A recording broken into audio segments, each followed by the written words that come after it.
Hello बच्चों, कैसे हैं आप सब लोग। तो मेरा नाम है निशांत और आप लोग मेरे साथ सीख रहे हो फिजिक्स। तो हमने मैथमेटिकल टूल्स की एक सीरीज स्टार्ट कर रखी थी जिसमें कैलकुलेशन में हमने differentiation and its application start कर रखा था। इसकी ऑलरेडी 2 वीडियो अपलोड हो रखी हैं जिसमें हमने डिफरेंशिएशन के फॉर्मूले और उसके रूल्स जो हैं, किस तरीके से डिफरेंशिएशन करते हैं, सिंगल डिफरेंशिएशन, डबल डिफरेंशिएशन, उनकी बात अपन ने कर ली थी। अगर आपने अभी तक वो वीडियो नहीं देखी है तो हमारे मैथमेटिकल टूल्स की सीरीज में आप जाएंगे तो वहाँ पे डिफरेंशिएशन 1 एंड डिफरेंशिएशन 2 के नाम से दोनों वीडियो मिल जाएंगी। आप लोग सबसे पहले उन्हें देख लें ना। चलिए फिर आगे स्टार्ट करते हैं। तो अब तक हमने क्या क्या पढ़ लिया था, क्विक रिकॉल करते हुए आगे बढ़ते हैं। हमने इसमें देख लिया था डिफरेंशिएशन का मीनिंग क्या है, इसके फॉर्मूलों की बात कर ली कि कांस्टेंट का डिफरेंशिएशन 0 होता है, एक्स की पावर एन का होता है, एन इंटू एक्स की power n minus one.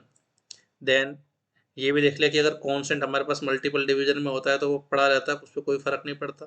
Trigonometric फार्मूलों का डिफरेंशिएशन, एक्सपोनेंशियल के डिफरेंशिएशन, लॉग एक्स के डिफरेंशिएशन की बात अपन ने कर ली। साथ में ये भी देख लिया कि अगर दो फार्मूले हमारे पास मल्टीपल में हो तो उनका डिफरेंशिएशन कैसे करते हैं। पहले का डिफरेंशिएशन दूसरे को छोड़ते हैं, प्लस दूसरे का डिफरेंशिएशन पहले को छोड़ते हैं। ठीक है। इसी तरह से अपन ने ये भी बात कर ली इसमें कि जब हमारे पास ये मल्टीपल की बजाय अगर ये डिवीजन में हो तो अपन किस तरीके से डिफरेंशिएशन करेंगे। ठीक है। इसी के साथ ही हमने फर्दर चैन रूल भी पढ़ लिया कि अगर फॉर्मूला के अंदर फॉर्मूला हो तो डिफरेंशिएशन कैसे किया जाएगा। तो पहले बाहर वाले का डिफरेंशिएशन किया, अंदर वाला एज इट इज, देन अंदर वाले का डिफरेंशिएशन कर दिया था। और डबल डिफरेंशिएशन की भी बात हमारी हो गई थी। चलिए आज की क्लास में हम स्टार्ट करने वाले हैं यहाँ पर एप्लीकेशंस ऑफ डिफरेंशिएशन। देखो वैसे तो अपन फिजिक्स जैसे जैसे पढ़ते जाएंगे तो वैसे वैसे हमको चैप्टर के साथ साथ बार बार डिफरेंशिएशन को बहुत काम में लेना है। ठीक है। तो यहाँ बस मैं तुम्हें कुछ वो कॉमन एग्जांपल्स बता रहा हूँ कि भाई किस तरीके से, हल्का सा आइडिया देना चाह रहा हूँ कि किस तरीके से फिजिक्स में जो है वो डिफरेंशिएशन काम में लिया जाएगा। ठीक है। तो सबसे पहले इसकी फर्स्ट एप्लीकेशन लिखते हैं। एप्लीकेशंस ऑफ डिफरेंशिएशन में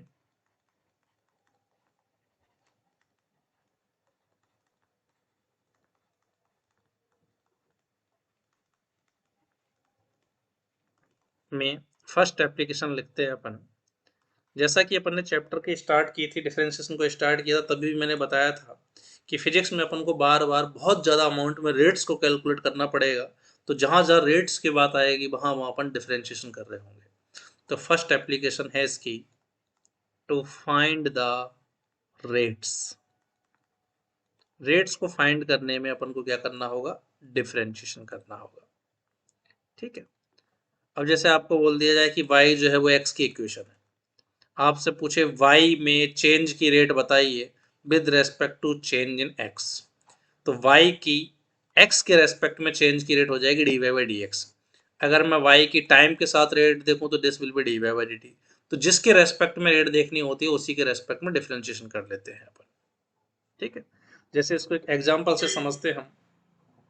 एग्जाम्पल के लिए आपको मान लो एक क्वेश्चन दे दिया।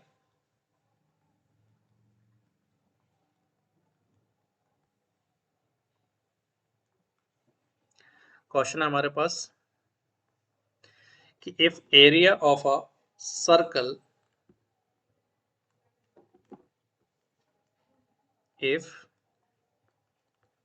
area of a circle is given by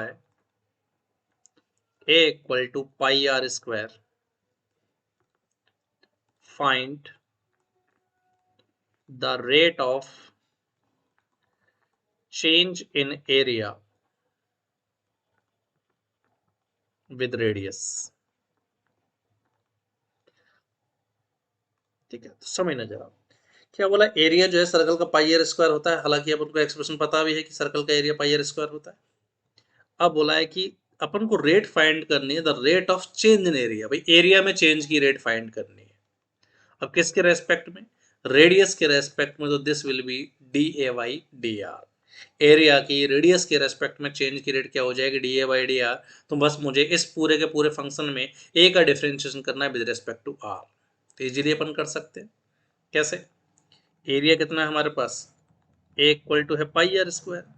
तो मैं ए का अगर आर के रेस्पेक्ट में डिफरेंशिएशन करूं तो ये बन जाएगा हमारे पास DA/DR इक्वल टू पाई पड़ा रहेगा, आर स्क्वायर का डिफरेंशिएशन कितना हो जाएगा आर के रेस्पेक्ट में 2r। तो एरिया की रेडियस के साथ चेंज होने की जो रेट है that will B 2πr। Clear. Further अगर डिटेल में जाऊं तो रियलिटी में एक्सप्रेशन ऐसे लिखा जाता है कि अपन को आर के रेस्पेक्ट में डिफरेंशिएशन करना है ना, तो पहले तो ए का आर के रेस्पेक्ट में करो।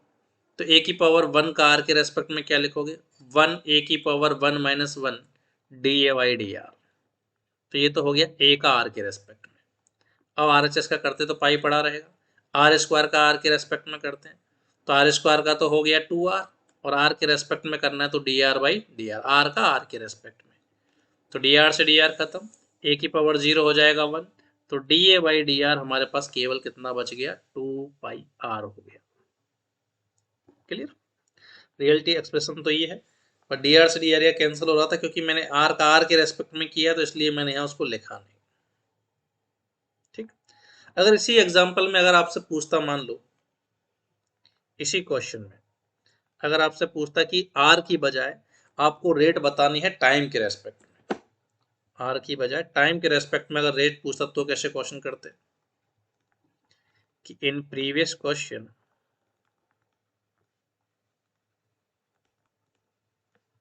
find the rate of change in area with time, कि टाइम के साथ कैसे चेंज हो रहा होगा। अब एरिया की अपन को टाइम के साथ रेट पूछे तो सीधी सी बात है, अपन को एरिया का डिफरेंशिएशन जो करना है वो किसके रेस्पेक्ट में करना होगा, टाइम के रेस्पेक्ट में। मतलब DA/DT तुमसे पूछा है तो क्या करें भाई, तो देखिए एरिया का एक्सप्रेशन कितना है हमारे पास πr²। तो दोनों LHS और RHS दोनों का टाइम के रेस्पेक्ट में कर देते हैं। तो ए की पावर 1 का तो क्या हो जाएगा 1, ए की पावर 1 माइनस 1 टाइम के रेस्पेक्ट में करना तो DA/DT।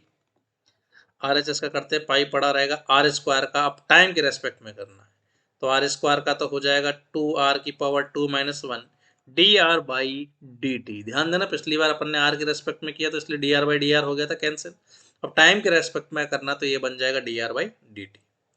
फर्दर अगर इसको सॉल्व किया जाए तो ये आ जाएगा हमारे पास ए की पावर 0 तो 1 हो गया, तो DA/DT आ गया हमारे पास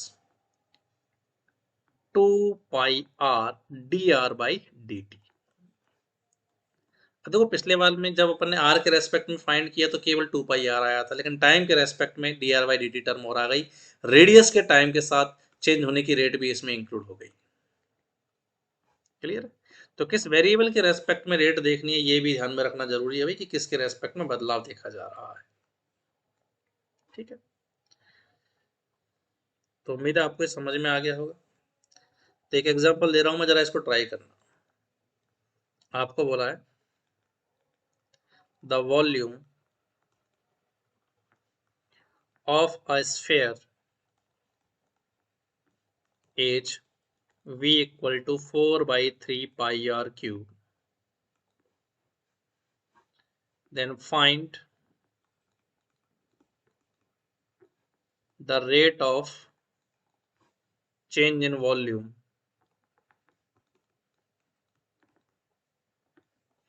with respect to time when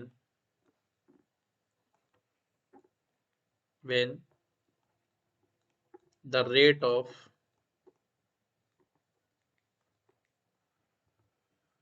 change in radius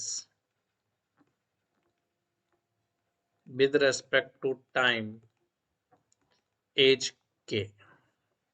option भी बना देता हूँ, चलो मैं ऑप्शन दे रखा है आपको 4πr², 4/3πr², k into 4πr² and D k into 4/3πr²। Video pause करके ट्राई कीजिए जरा सभी लोग।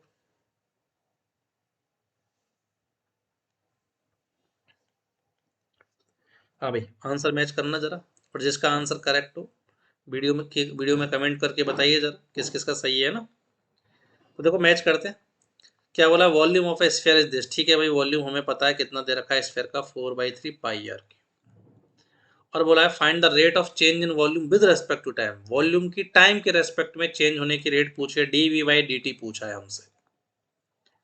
और साथ में क्या दे रखा है वो भी तब बताना when the rate of change in radius, radius की चेंज की rate with respect to time, मतलब D R by D T दे रखा है तुम्हें के, क्लियर। और D we by D T निकालना है, तो करते टाइम के रेस्पेक्ट में डिफरेंशिएशन। तो आर एच एस और एल एच एस दोनों का टाइम के रेस्पेक्ट में डिफरेंशिएशन करते तो वी की पावर वन का तो हो जाएगा वन वी की power one minus one D we by D T, ये हो जाएगा four by three pi R cube का हो जाएगा three R square, but T के रेस्पेक्ट में करना है तो D R by D T. तो ये आ गया हमारे पास D we by D T equal to three से थ्री खत्म four pi are square D R by D T. अगर मैं आर के रेस्पेक्ट में कर रहा होता तो D R by D R यहाँ खत्म हो जाता, केवल four pi are square first option आ जाता। पर टाइम के रेस्पेक्ट में करना तो D R by D T की वैल्यू अपन को के दे रखी है, तो वॉल्यूम के टाइम के साथ चेंज होने की रेट आ गई four pi are square into के। तो correct option will be option C. तो उम्मीद है आपको समझ में आ गया होगा। फर्दर कुछ और एप्लीकेशन की अगर मैं बात करूं रेट में ही, तो जैसे अपन बहुत जल्दी मैकेनिक्स पढ़ने वाले हैं, उनसे मैं कुछ पॉइंट उठा रहा हूं। तो अगर आपको किसी पार्टिकल की पोजीशन की बात कर दे, रेट्स में ही चल रहे हैं पॉइंट, आपको बोल दे पार्टिकल किसी टाइम पे एक्स पोजीशन पे है, तो the rate of change in position with time is equal to instantaneous velocity, and the rate of change in velocity with time is equal to instantaneous acceleration।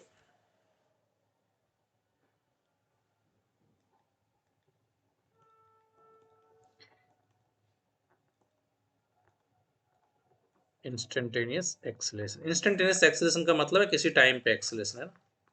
आपसे बोल दे t equal to to पे acceleration बताइए, तो किसी instant पे बात कर रहा है, तो इसको इंस्टेंटेनियस एक्सेलरेशन कहेंगे।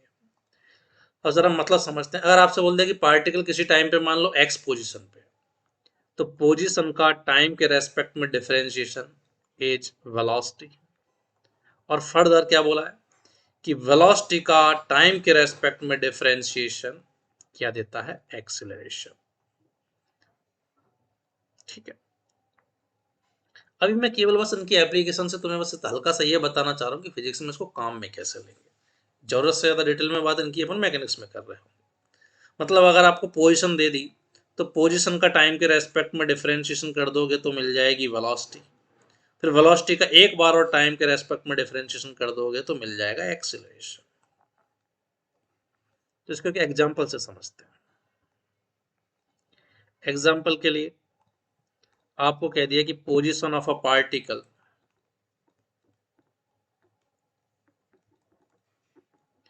एज एक्स इक्वल टू, मान लो कोई पार्टिकल एक्स एक्सिस पे चल रहा है, तो किसी टाइम पे वो यहाँ होगा, फिर यहाँ, फिर यहाँ, फिर यहाँ, फिर यहाँ, इस तरीके से उसकी पोजीशन चेंज हो रही होगी।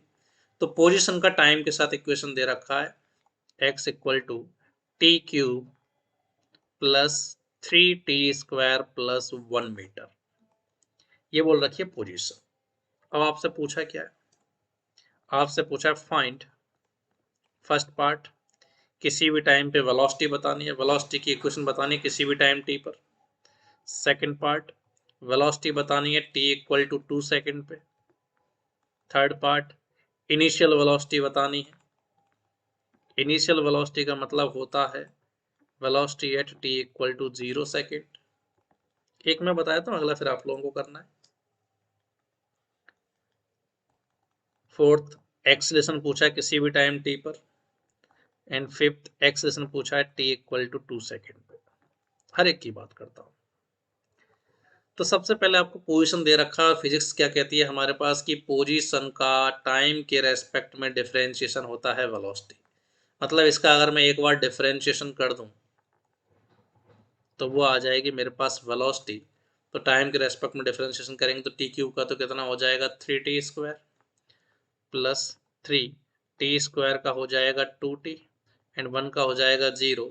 और टाइम का टाइम के रेस्पेक्ट में कर रहे तो dt/dt से dt खत्म हो जाएगा, तो लिख नहीं रहा हूँ। तो वेलोसिटी आ गई किसी भी टाइम पे 3t² प्लस 6t। तो इंस्टेंटेनियस वेलोसिटी की इक्वेशन आ गई 3t² प्लस 6t। अब आपसे बोला किसी भी टाइम पे वेलोसिटी बताइए। अब जितने टाइम पे पूछे तो उस टाइम की वैल्यू रख देना। जैसे आपसे बोला t = 2 सेकंड पे वेलोसिटी बतानी है, तो 2 सेकंड पे वेलोसिटी वेलोसिटी की इक्वेशन ये है, तो वेलोसिटी की इक्वेशन में टाइम रख दोगे 2, तो 2 पे वेलोसिटी आ जाएगी। तो रखते हैं जरा 2। तो ये आ गई हमारे पास 4 × 3 12 + 12 से 24 मीटर पर सेकेंड। तो मैं कहूँगा t = 2 सेकंड पे वेलोसिटी 24 मीटर पर सेकेंड। अगर आपसे पूछा अगले में इनिशियल वेलोसिटी मतलब t = 0 पे वेलोसिटी बतानी है अपन को, तो इसमें t की जगह 0 रख दो। तो ये भी 0, ये भी 0, तो ये कितनी आ गई 0 मीटर पर सेकेंड। मतलब t = 0 पे पार्टिकल एट रेस्ट है, वो कहीं भी नहीं चल रहा है। समझ में आ गया। फर्दर अगर मैं बात करूं, आगे आपसे बोला है एक्सीलरेशन बताइए। तो वेलोसिटी का एक बार और टाइम के रेस्पेक्ट में डिफरेंशिएशन कर दो तो मिल जाता है हमारे पास एक्सीलरेशन। तो डिफरेंशिएशन से ये आ जाएगा 3 पड़ा रहेगा t² का 2t, 6 पड़ा रहेगा t का 1। तो एक्सीलरेशन आ गया हमारे पास 6t + 6। अब t = 2 पे एक्सीलरेशन निकालना, तो यार 2 रख दो, तो ये हो जाएगा 6 × 2 + 6 से 18 मीटर पर सेकंड²। कुल मिला के करना क्या है, अगर आपको पोजीशन दे रखी है तो वेलोसिटी निकालने के लिए एक बार टाइम के रेस्पेक्ट में ध्यान देना, टाइम के रेस्पेक्ट में पोजीशन का टाइम के रेस्पेक्ट में डिफरेंशिएशन कर देंगे। फिर एक और बार अगर तुमसे अगर एक्सीलरेशन पूछा है तो वेलोसिटी का एक बार और टाइम के रेस्पेक्ट में डिफरेंशिएशन कर देंगे। अब जितने टाइम पे वेलोसिटी पूछे उतने टाइम पे वेलोसिटी के इक्वेशन में टाइम रख दो, एक्सेलेरेशन पूछा तो एक्सेलेरेशन रख दो। ठीक है, एक बार वीडियो पॉज करके इसे कॉपी कीजिए, फिर इस पे एक एग्जांपल और देखते हैं।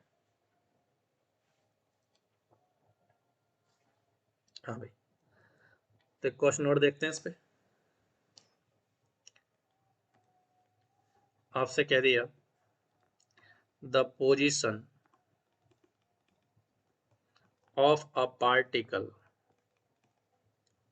Is given by x = t²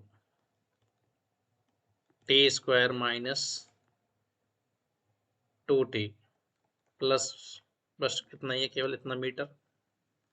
find first part velocity की टाइम के रेस्पेक्ट में इक्वेशन, 1 सेकंड पे वेलोसिटी, एक्सीलरेशन की टाइम की फॉर्म में इक्वेशन, 1 सेकंड पे एक्सीलरेशन। वीडियो पॉज करके ट्राई कीजिए सभी लोग।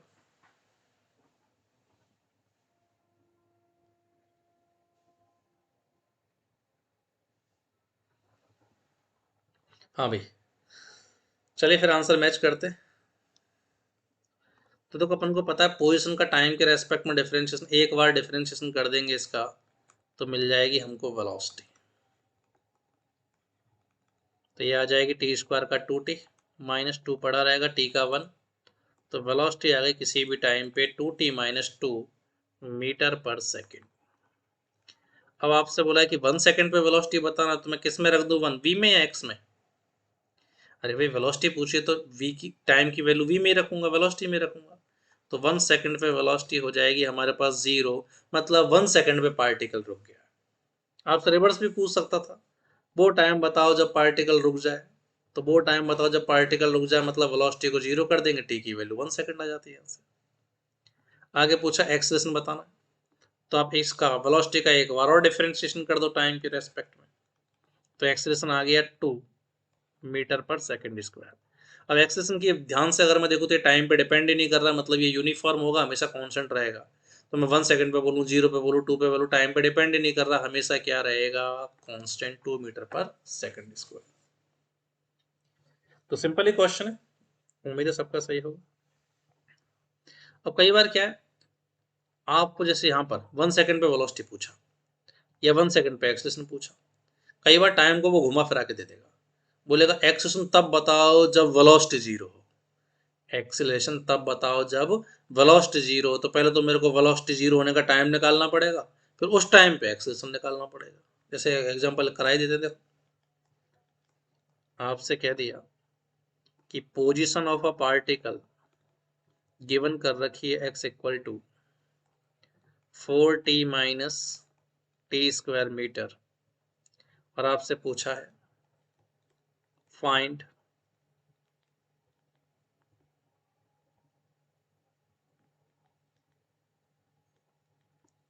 Find position of particle when particle comes to rest.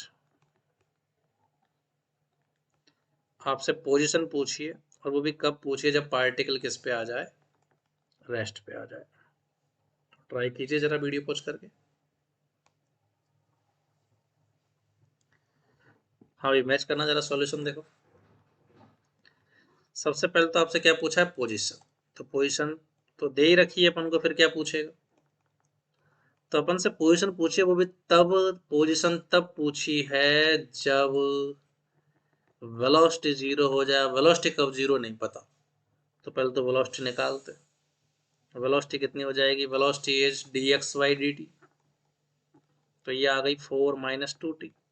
अब इसको जीरो करना है, तो वेलोसिटी को जीरो करते, तो t इक्वल टू 2 सेकेंड पे वेलोसिटी जीरो हुई है। तो आपसे पूछा है पोजीशन बताइए जब पार्टिकल की वेलोसिटी जीरो हो जाए, मतलब रेस्ट पे आ जाए। तो पार्टिकल 2 सेकेंड पे रुका है, तो 2 सेकेंड पे पोजीशन पूछिए।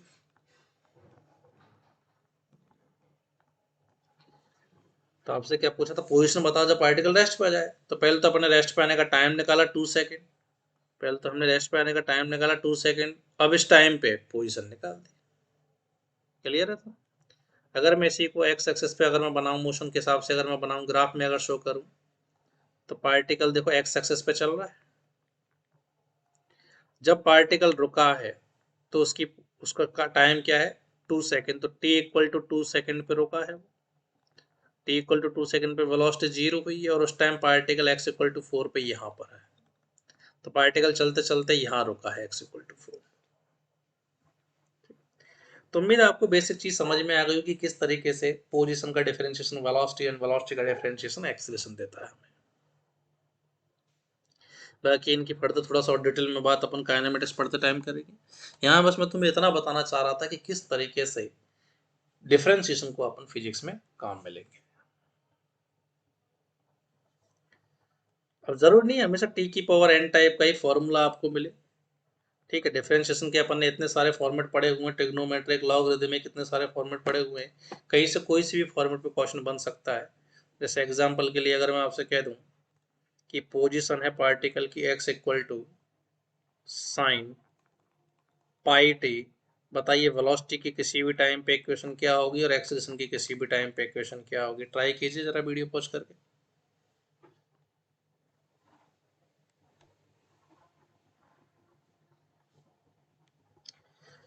हाँ भाई, आंसर मैच करते हैं फिर।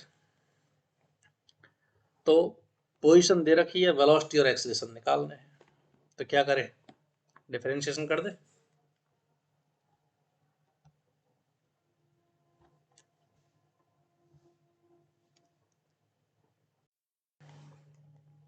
तो पोजीशन का टाइम के रेस्पेक्ट में डिफरेंशिएशन वेलोसिटी देता है।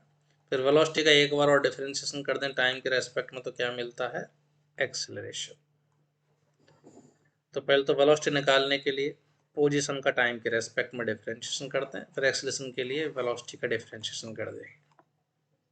हाँ भाई, तो देखो साइन का डिफरेंशिएशन कितना होता है, साइन एक्स का डिफरेंशिएशन होता है कॉस एक्स। याद है क्या सबको। तो साइन पाई टी का क्या हो जाएगा, साइन का हो जाएगा कॉस, अंदर वाली चीज एज इट इज, फिर अंदर वाले का अलग से कर दे, तो पाई टी का, पाई तो पड़ा रहेगा और टी का हो जाएगा 1। तो डिफरेंशिएशन आ गया pi cos pi T, this will be the velocity. Chain rule लगाया मैंने फॉर्मूले के अंदर फॉर्मूला। अगर एक्सेलेरेशन निकालूं तो एक बार और डिफरेंशिएशन करना पड़ेगा, तो पाई पड़ा रहेगा। कॉस का होता है माइनस साइन, अंदर वाला एज इट इज, अंदर वाले का फिर से करें तो टी का हो जाएगा 1, पाई पड़ा रहेगा तो इसको मैं लिख देता हूं pi square. This will be the acceleration. ठीक। हाँ भाई। तो इस तरीके से ये तो अपन ने फर्स्ट एप्लीकेशन देख ली कि किस तरीके से डिफरेंशिएशन को काम में लेके अपन वेलोसिटी, एक्सेलरेशन और पोजीशन में रिलेशन निकाल सकते हैं। ऐसे ही आगे चल के अपन न्यूटन्स लॉज ऑफ मोशन में पढ़ेंगे कि अगर अपन को मोमेंटम पता है तो मोमेंटम का जो टाइम के रेस्पेक्ट में डिफरेंशिएशन होता है दैट गिव्स फोर्स। न्यूटन का सेकंड लॉ है हमारे पास ये।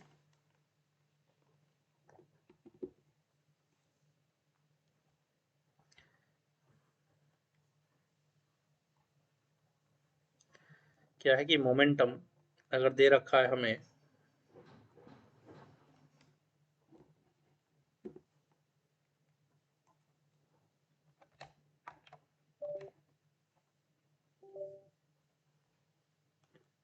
मोमेंटम अगर दे रखा है तो मोमेंटम का टाइम के रेस्पेक्ट में डिफरेंशिएशन फोर्स होता है। फिर आगे चल के वर्क एनर्जी पावर में पढ़ेंगे कि वर्क के होने की रेट को अपन पावर कह देते हैं। आगे भी पढ़ेंगे अपन इलेक्ट्रिक फील्ड, ठीक है, मैग्नेटिक फील्ड, इस तरह से बहुत सारी बातें करने वाली है। बार बार अपन रेट्स को डिफाइन कर रहे होंगे और रेट्स मतलब डिफरेंशिएशन करना होगा अपन को। तो यहाँ से बस मैंने तुम्हें एक आइडिया दिया है कि किस तरीके से रेट्स को कैलकुलेट करने में डिफरेंशिएशन का यूज रहेगा। उम्मीद है सबको समझ में आ गया होगा। तो डिफरेंशिएशन की सेकंड एप्लीकेशन की तरफ चलते हैं हम, that is to find maxima and minima. अब क्या चीज है, जरा सब लोग पूरा फोकस स्क्रीन पे देते हुए ध्यान से सुनना।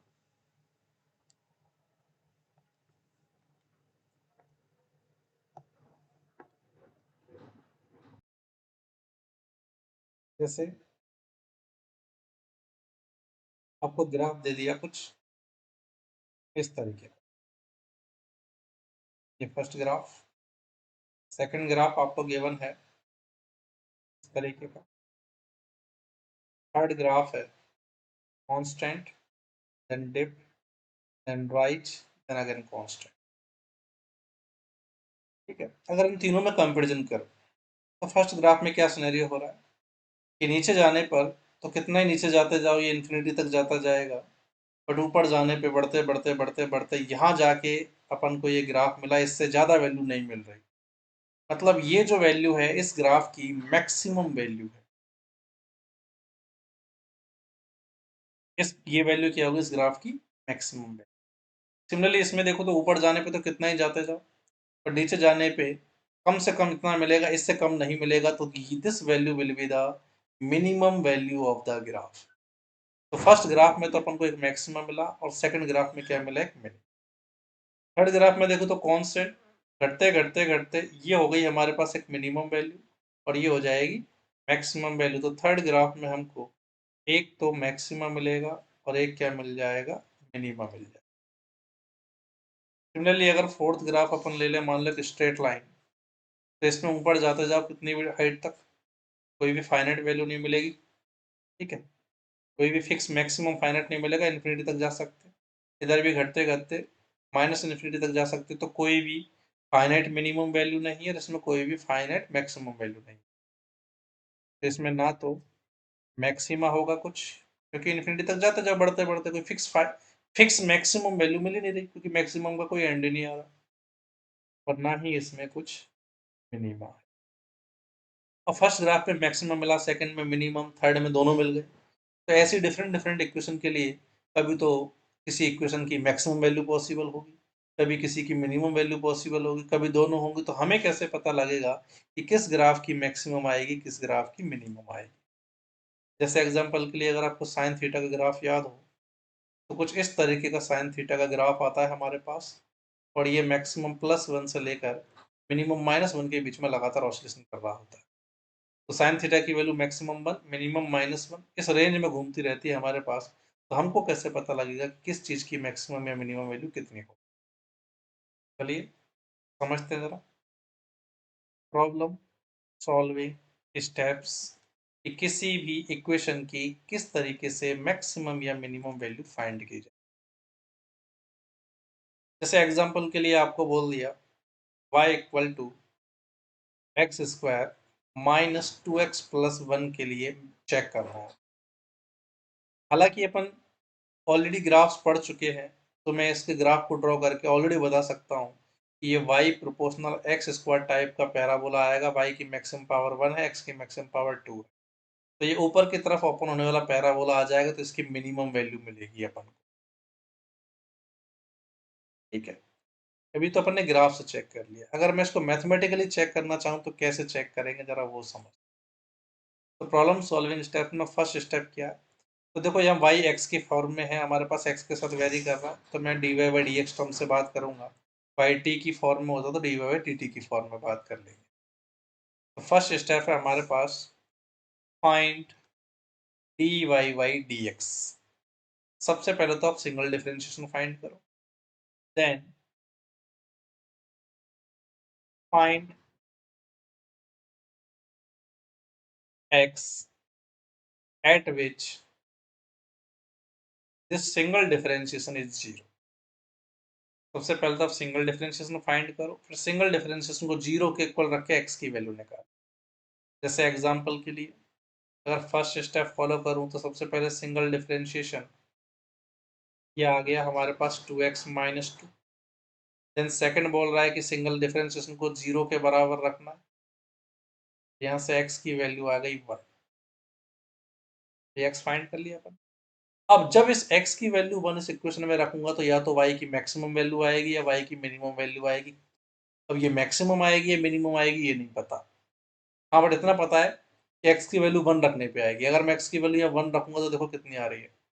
y की वैल्यू आ रही है हमारे पास 1, x की वैल्यू 1 रखने पर x की जगह 1 रखूंगा तो 1 का स्क्वायर माइनस 2 इंटू 1 प्लस 1, तो प्लस का 1 प्लस का 1 2, ये आ जाएगा जी। तो x की वैल्यू 1 रखने पे y की वैल्यू 0 आएगी। अब ये 0 इसकी मैक्सिमम वैल्यू या मिनिमम वैल्यू ये नहीं पता। तो शुरुआत के 2 स्टेप तो हमको वो वेरिएबल दे देंगे जिस पे मैक्सिमम या मिनिमम मिलेगा। अब मैक्सिमम मिलेगा या मिनिमम मिलेगा ये चेक करने के लिए हमारे पास थर्ड और फोर्थ स्टेप। थर्ड स्टेप बोलता है कि अब फाइंड करो डबल डिफरेंशिएशन। और अगर डबल डिफरेंशिएशन हमारे पास, इफ डबल डिफरेंशिएशन अगर हमारे पास पॉजिटिव आ गया तो ये जो यहाँ से x की वैल्यू निकाली है इस पर अपन को y की वैल्यू मिलेगी। देखो पॉजिटिव आया तो मिलेगा मिनिमम वैल्यू, उल्टा होगा इस तरह से याद रखने के लिए। पॉजिटिव आएगा डबल डिफरेंशिएशन तो मिनिमम मिलेगा, और अगर डबल डिफरेंशिएशन नेगेटिव आएगा तो ये एक्स नॉट वाई में रखने पर मैक्सिमम मिलेगा। और अगर मान लो जीरो आ गया तो क्या करेंगे? तो ना तो मैक्सिमम मिलेगा ना ही मिनिमम मिलेगा।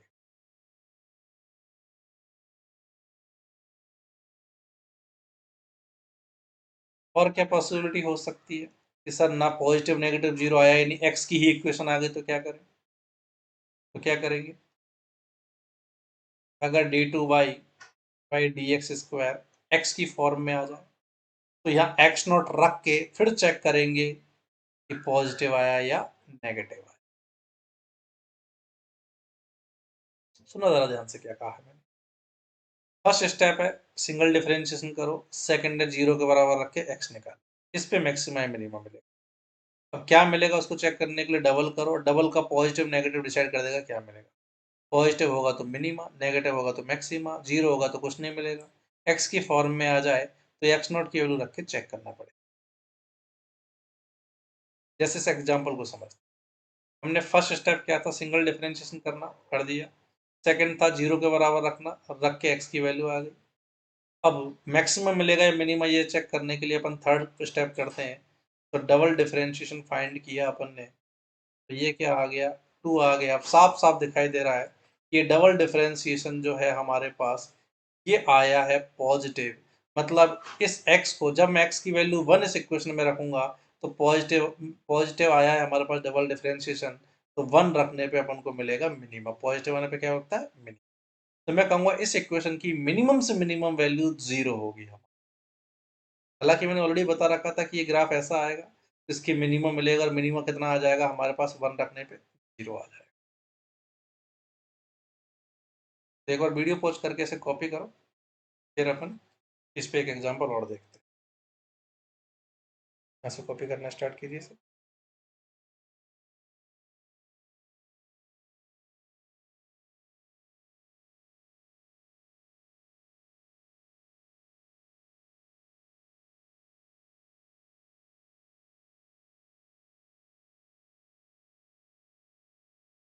चलिए कुछ एग्जांपल और देखते हैं इसमें। एक एग्जांपल और बताते हैं। जैसे आपसे कह दिया, एक इक्वेशन है हमारे पास, y equal to t square minus t square plus 4t plus 3। आपसे बोला है कि इस y की मैक्सिमम मिलेगी या मिनिमम मिलेगी, और कितनी मिलेगी। तो फर्स्ट स्टेप क्या था हमारे पास, स्टेप पढ़िए जरा। सिंगल डिफरेंशिएशन करना। अब यहाँ वेरिएबल t है तो x की जगह बस t आ जाएगा। सिंगल डिफरेंशिएशन की है, दैट इज -2t+4। अब सेकंड स्टेप क्या बोलता है कि सिंगल डिफरेंशिएशन को 0 के बराबर रखना है। 0 के बराबर रखा तो ऐसे t की वैल्यू आ गई 2, इसको t नोट कह दूँ। मतलब जब इस y में मैं t इक्वल टू 2 रखूंगा तो y की कुछ वैल्यू आएगी, -2² + 4 × 2 + 3, दिस इज -4 + 8 + 3। तो ये आ गया हमारे पास 7। तो जब इसमें 2 रखोगे तो ये y की वैल्यू या 7 आएगी। अब ये मैक्सिमम है या मिनिमम है ये नहीं पता। तो मैक्सिमम मिनिमम पता लगाने के लिए थर्ड स्टेप, अगर मान लो बोलता है कि मैक्सिमम ही मिला है, तो एक ही वैल्यू मिली हो तो यही मैक्सिमम रही होती। बोलता है कि मिनिमम बताइए, तो हमारे पास एक ही वैल्यू मिली है तो यही मिनिमम हो जाती। अब अपन को इसने बोला ही नहीं है कि मैक्सिमम है या मिनिमम, तो चेक करना पड़ेगा। तो थर्ड स्टेप क्या बोलता है कि डबल डिफरेंशिएशन कीजिए। सिंगल ये रहा, इसका डबल करूंगा तो ये हो जाएगा नेगेटिव। साफ साफ दिखाई दे रहा है कि हमारे पास डबल डिफरेंशिएशन जो है वो आ गया है नेगेटिव। तो इस y की इक्वेशन में 2 रखने पर, सेकंड स्टेप से जो वैल्यू आई है वो 2 रखने पे क्या मिलेगा, नेगेटिव आने पे मिलता है मैक्सिमा। मतलब इस इक्वेशन के लिए मैक्सिमम वैल्यू होगी 7। मतलब इसमें तुम t की वैल्यू 0 1 कुछ भी रखते जाओ, इसकी मैक्सिमम वैल्यू 7 आएगी। 7 से ज्यादा इसकी वैल्यू कभी होगी।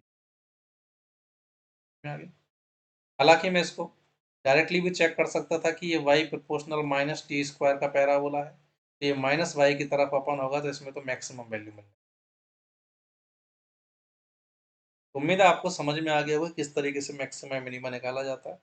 वीडियो पॉज करके कॉपी कर लो इसे।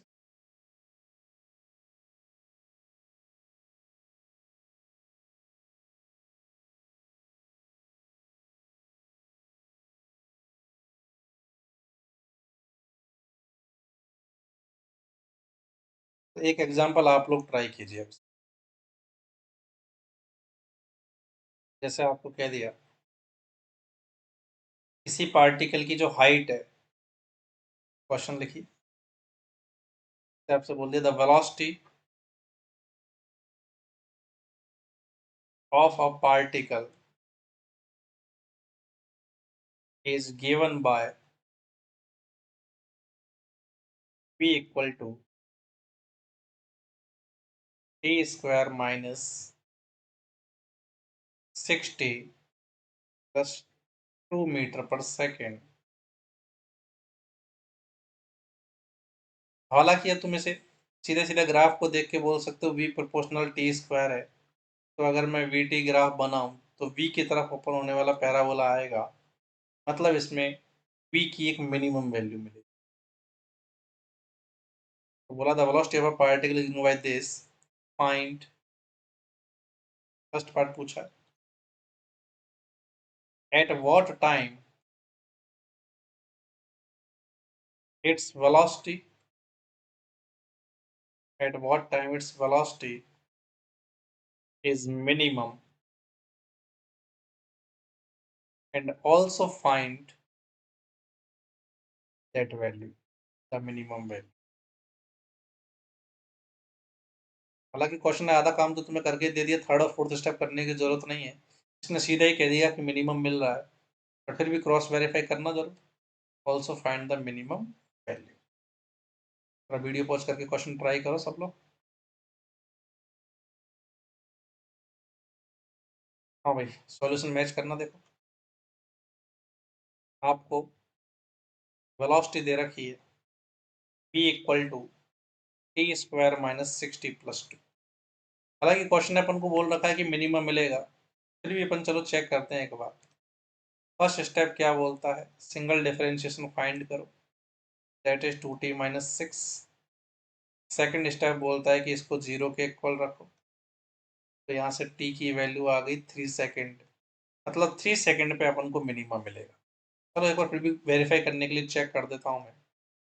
डबल डिफरेंशिएशन किया थर्ड स्टेप से, तो ये आ गया हमारे पास प्लस का 2। साफ साफ पता लग रहा है यहाँ से फोर्थ स्टेप को काम में लेते हुए कि डबल डिफरेंशिएशन हमारे पास पॉजिटिव आया है, मतलब v में जब ये 3 रखूंगा मैं, तो अपन को v की मिनिमम वैल्यू मिल जाएगी, that will be t² - 6 × 3 + 2 metre पर सेकेंड। तो ये आ गया हमारे पास 9 - 18 प्लस का 2, 9 - 18 प्लस का 2, तो ये आ गया हमारे पास माइनस का 7 मीटर पर सेकेंड। तो इस पार्टिकल की वेलोसिटी मिनिमम से मिनिमम होगी -7 मीटर पर सेकेंड। ठीक है, उम्मीद है आपको समझ में आ गया हो किस तरीके से अपन ने मैक्सिमम मिनिमम निकाला। तो अपन ने फर्स्ट वैरायटी का एग्जांपल ले लिया कि हमारे पास मैक्सिमम मिलेगा पॉजिटिव आने पे, डबल डिफरेंशियल पॉजिटिव आने पे मिनिमा, नेगेटिव आने पे मैक्सिमा। ठीक है, अब एक एग्जांपल जरा इसका भी देख लेते हैं अपन कि जब एक्स की फॉर्म में इक्वेशन आए तो क्या होगा।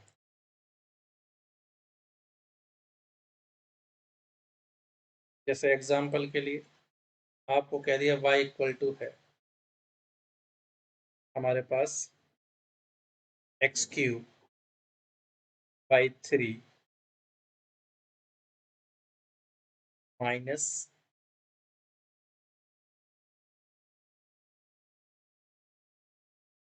4x, x³ by 3 minus 4x।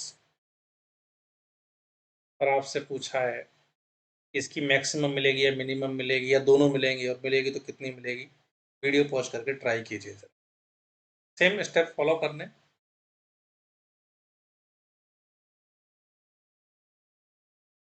हमें देखना। तो फर्स्ट स्टेप क्या बोलता है, सिंगल डिफरेंशिएशन कीजिए, तो ये हो जाएगा 3x² बाई 3 -4।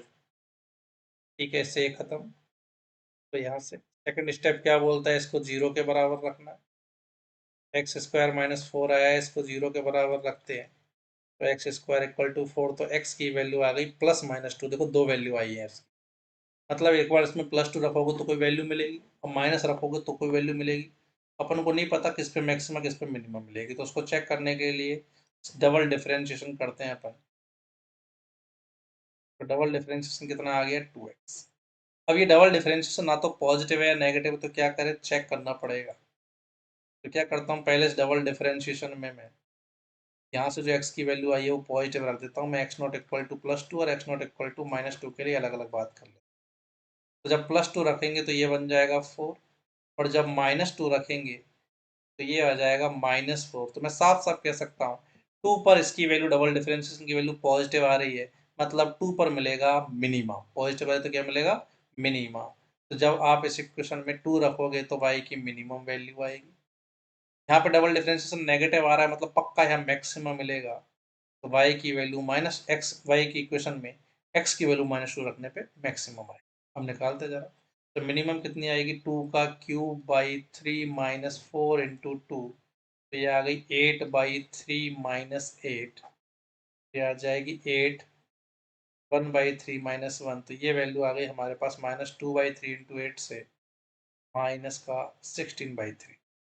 मैक्सिमम वैल्यू निकालूं तो -2 रखते हैं इसमें, -2 का क्यूब हो जाएगा हमारे पास -8/3 -4 × x की जगह -2 रख दिया, तो ये आ गया -8/3 + 8। 8 कॉमन ले लिया, -1/3 प्लस का 1, तो ये आ जाएगा प्लस का 16/3। तो ये एक ऐसी इक्वेशन होगी जिसके लिए मिनिमम वैल्यू है -16/3 और मैक्सिमम वैल्यू है प्लस का 16/3। मतलब इसमें कोई भी x की वैल्यू रखो, इससे ज़्यादा इसकी वैल्यू नहीं हो सकती और इससे कम नहीं हो सकती। पोस्ट करके कॉपी कर लो इसे। उम्मीद है सबको समझ में आ गया हो। तो इसके लास्ट एप्लीकेशन की तरफ चलते हैं हम। That is to find the slope of the tangent.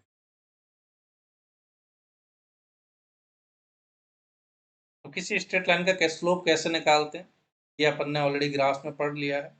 अगर आपको निकालने नहीं आता है किसी भी स्ट्रेट लाइन का स्लोप, तो हमारे मैथमेटिकल टूल्स में ग्राफ नाम से स्ट्रेट लाइन की एक ऑलरेडी वीडियो पड़ी हुई है, आप पहले वो देख सकते हैं। हाँ भाई, अब स्लोप डिफरेंशिएशन से कैसे निकाल। जैसे मान लो ये ग्राफ है और इस ग्राफ पर कोई भी दो पॉइंट है। एक पॉइंट तो हो गया यहाँ x1 कॉमा y1, एक हो गया यहाँ x2 कॉमा y2। तो ये x1 हो गया, दिस इज x2, तो दिस इज डेल्टा x। ये y1 हो गया, this is y2 and this is delta y। अगर मैं दोनों पॉइंट्स को ज्वाइन करने वाली एक कॉर्ड ले लूं तो स्ट्रेट लाइन बन गई। इस स्ट्रेट लाइन का स्लोप आएगा हमारे पास, slope of the chord tan theta will be perpendicular upon base से delta y by delta x। तो जब भी आपको किसी भी ग्राफ का कॉर्ड का स्लोप निकालना तो आप सीधा delta y by delta x कर सकते हो। ये y है और ये x है। अब मान लो मैं इसको कम करते जाऊं डिफरेंस को। पहले ये डेल्टा इन दोनों पॉइंट्स के लिए, ये डेल्टा x था, ये डेल्टा y। अब मैंने कम किया, मान लो दोनों को पास में लेके आया पॉइंट्स को, ये डेल्टा x ये डेल्टा y, और पास लेके आया delta x delta y। Finally ये पॉइंट ही बन जाएगा, दोनों पॉइंट एक ही पॉइंट पे आ जाएंगे। तो जब ये दोनों पॉइंट एक ही पॉइंट पे आ जाएंगे, दोनों पॉइंट वेरी क्लोज होंगे, तो इनको मिलाने वाली जो कॉर्ड होगी, ये दोनों पॉइंट वेरी क्लोज होंगे तो इनको मिलाने वाली जो कॉर्ड होगी वो बेसिकली इस पर टेंजेंट ही बन जाए। तो अगर मैं ग्राफ में बात करूं, ग्राफ में हमारे पास ये मान लो कोई ग्राफ है, इसके किसी भी पॉइंट पे अगर टेंजेंट ली जाए तो टेंजेंट का भी कुछ स्लोप होगा।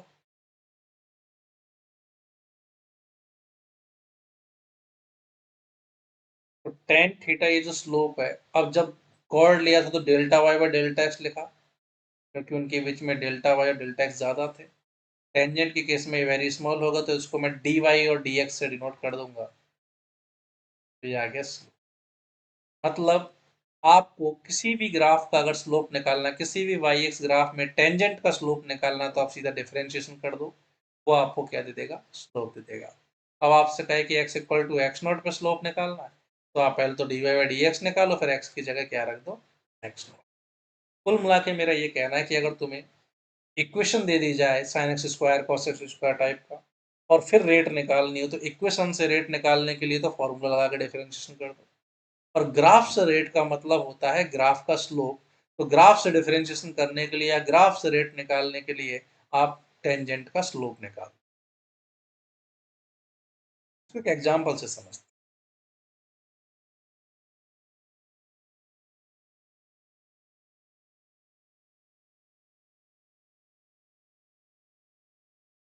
जैसे मान लो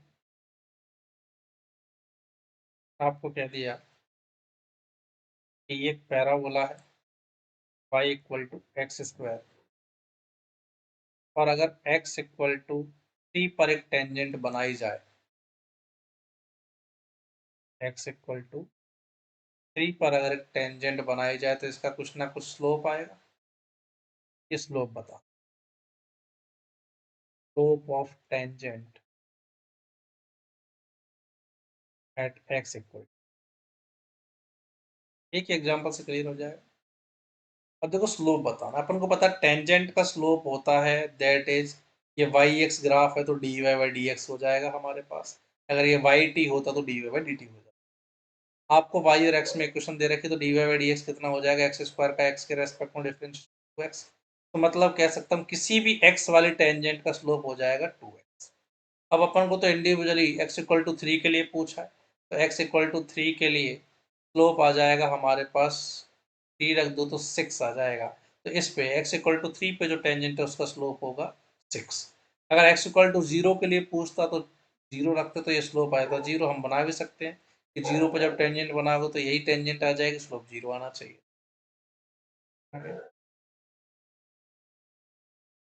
एग्जाम्पल कॉपी कीजिए और एक एग्जाम्पल आप लोग, जैसे आपको मान लो ये कोई ग्राफ दे रखा है y equal to x cube का, और आपसे पूछा है slope of tangent at x equal to one. जरा वीडियो पॉज करके ट्राई कीजिए इसे।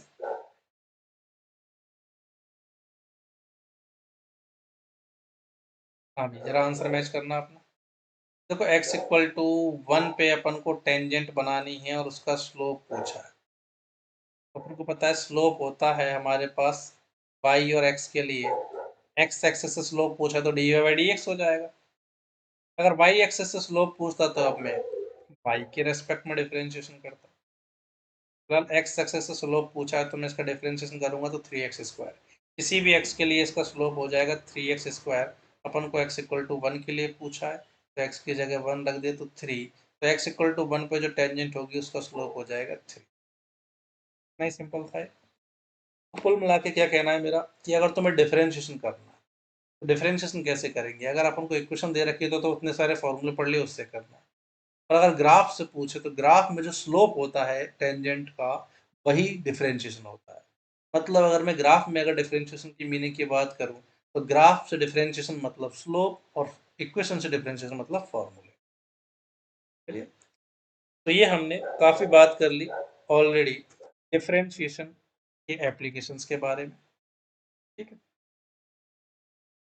तो उम्मीद है सबको समझ में आ गया होगा। तो ये हमारा डिफरेंशिएशन खत्म हुआ। नेक्स्ट क्लास में हम लोग आपको मिलेंगे इंटीग्रेशन के साथ।